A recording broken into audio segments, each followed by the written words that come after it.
Yan! Maraming salamat at nakarating kami dito na para magbigay sa Yan. Makapagbigay kami ng konting gift packs para sa lahat ng tao dito. Nagpapasalamat din ako na yung mga kasama ko dito ay naniniwala sa advocacy namin ni Kuya Carlino. So, ayan, hindi na ako magpapatagal ng speech kasi baka mamaya umulan na naman. Tagal na kanina pa kayo naghihintay, no? Pasensya na po, medyo traffic papunta dito.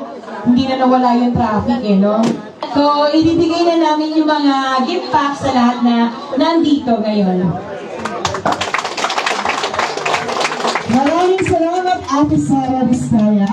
So, ayun na nga, ngayong araw, ang bawat pamilya dito sa ating lugar ay makakatanggap ng munting handog mula sa ating mga kilalang community leaders at public servants. Napakapalad ng lugar nito. Christy? Muli, ako si Candy Aurora at ako naman si Christy Galpera na nagsasabing maraming salamat sa mainit yung pagtanggap sa aming lahat. Maraming salamat po. Magandang araw, Pasigenyo. Kasalukuyan ay nandito tayo sa Lower Dike sa May Amang Rodriguez, Barangay Manggahan, kung saan isinasagawa ng grupo ni Ate Sara ang pamamahagi ng mga grocery packs para sa Kapitbayanihan at Kaunlaran Neighborhood Association Incorporated.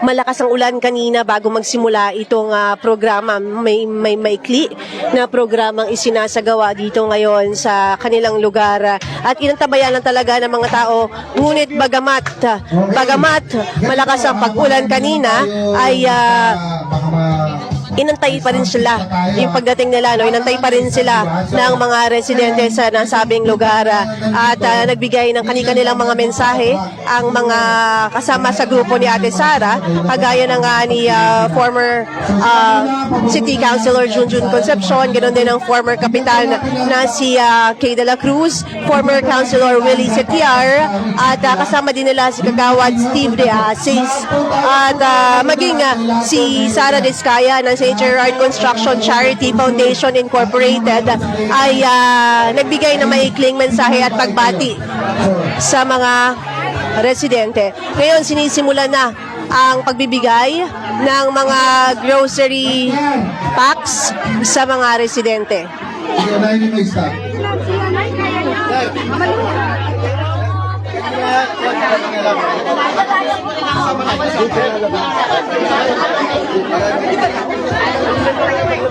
Maliban dito sa binanggit nating asosasyon, no, yung Kapitbayanihan at Kaunlaran Neighborhood Association Incorporated, ay may ilan pang mga lugar, mga residente ng Manggahan ang lumapit sa SGC para sa kanilang mga request.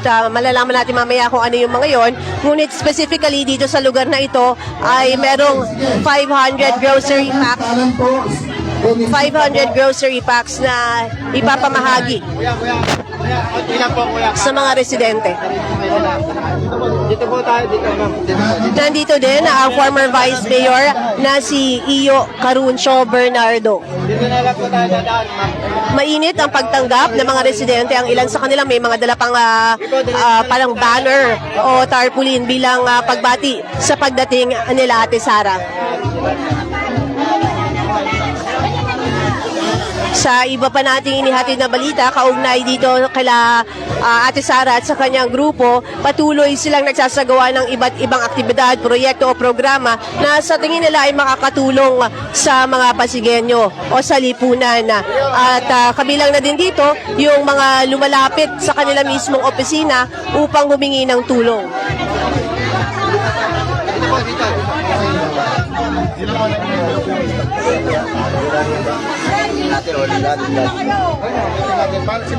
Ulitin lamang natin para sa lahat na ngayon pa lamang nakakapanood ng ating inihahatid na latest at live na balita dito sa may Lower Dike sa Barangay Manggahan. Isinasagawa ang distribution ng mga grocery packs para sa mga residente sa aking binanggit na lugar.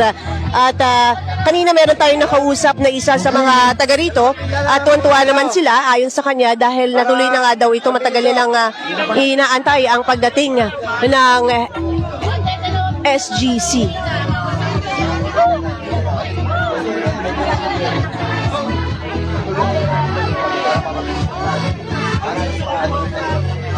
Nanay, dito po, nanay. Dito po, nanay. Dalawa na po ang pila, mga senior.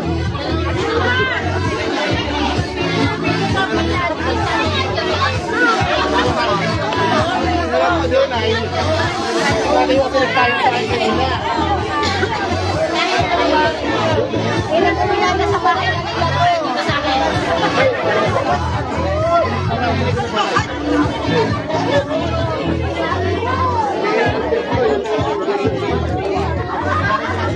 Dito na lang po, dito ang daan. Ang kamay.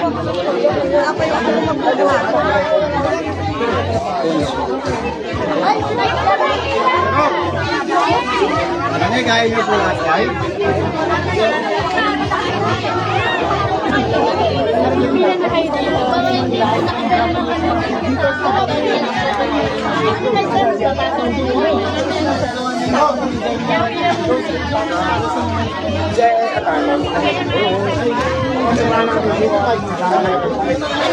Maliban dito sa distribution ng mga grocery packs sa Kapitbayanihan at Kaunlaran Neighborhood Association Incorporated, kabilang sa ilang pang mga isinasagawa ng SGC na sa kanila rin nanggaling, ay itong medical mission tuwing Sabado at Linggo sa isang partikular na barangay sa Pasig City. Nagkakaroon din sila ng financial assistance, medical, burial at maging sports equipments. Binibigay din nila yan sa mga nagre-request sa kanila. Rose, dito ka na. Ay, hindi ko apunin. Ito yung utang sa tasa. Ang tasa ko. Yan na muna ang ating ihahatid na balita sa mga oras na ito mula dito sa Barangay Manggahan. Ako si Luan Peñano para sa latest ng iNews Pasig.